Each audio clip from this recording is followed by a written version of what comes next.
সুখ কি, সুখের সংজ্ঞাটা কি, আসলে সুখের সংজ্ঞাটা কি সেটা বলার আগে বন্ধুদের কাছে আমি রিকোয়েস্ট করব আমার চ্যানেলটাকে একটু সাবস্ক্রাইব করে দিতে, আর পাশে থাকা যে বেল আইকনটা আছে সেটাকে একটু টিপে দিতে, তাহলে আমার সমস্ত ভিডিওগুলো আমার বন্ধুদের সবার কাছে পৌঁছে যাবে।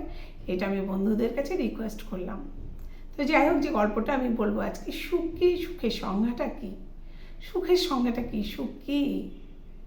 কারোর হয়তো সব কিছু আছে, পাশের বাড়ি কেউ বছর 2-3 বার বেড়াতে যায়, সে বলছে আমার কপালে সুখ নেই, ওই যে দেখো ওরা কত বেড়াতে যায়, 3-4বার বছরে বেড়াতে যাচ্ছে, আর আমারে একটাবার বেড়াতে নিয়ে যায় না, আমার কপালে সুখ নেই। এইরকম সুখ কয়জনের কপালে থাকে?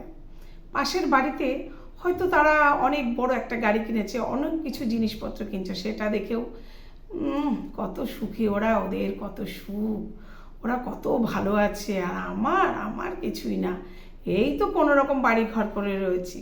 এটা নিয়ে একটা মনে কষ্ট পাওয়া, এটা একটা ব্যাপার। এটা নিয়ে কি মনে কষ্ট পেলেই সেটা তার মনে কষ্ট, না পেলে কিন্তু কিছুই না, ব্যাপার না।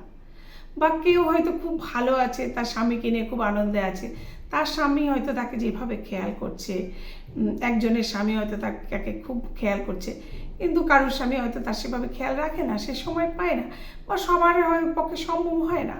সেটা দেখে ভাবনা যে সবার ভর, সবাইকে কত ভালোবাসে, আর উনি আমার দিকে একটু ফিরেও তাকায় না, আমি জীবনে সুখী হতে পারলাম না। এই যে এগুলো ভাবনা, এটা কিন্তু সুখ না হওয়ার একটা কারণ। সুখের সংজ্ঞা বলতে আমার যেটা বোঝায়, যার যা আছে, যতটুকু আছে সেটুকু নিয়ে ভালো থাকা। কার কি হলো, কে কি খেলো, কে কোথায় গেল, সেসব না দেখে নিজে কি নিয়ে আছি, নিজে যেটুকু নিয়ে আছি, ভগবান তো সবার কপালে সব কিছু দেয় না, এটা মানতে হবে। নিজের কপালে যেটুকু দিয়েছে ভগবান, সেইটুকু নিয়ে ভালো থাকতে হবে। কে কোথায় গেল, কে কি খেলো, কে কত দামি কাপড় পরলো, কার বর কাকে কতটা ভালোবাসলো, এসব দেখা যাবে না। শুধু একটা কথা ভাবতে হবে যে আমি নিজে যেরকম আছি, আমার থেকেও তো খারাপ অনেকে আছে, আমি যা পাচ্ছি সেটুকু অনেকে পাচ্ছে না, তাহলে সেও তো আছে, সেও তো বেঁচে আছে, সেও তো অনেক কিছু না পেয়েই বেঁচে আছে, তাহলে আমি তো তার থেকে অনেকটাই ভালো আছি। এটা ভাবলেই কিন্তু সে সুখী হতে পারবে। তাহলে চাওয়া পাওয়া, হিসেব নিকেশ, এসব কিচ্ছু আসবে না।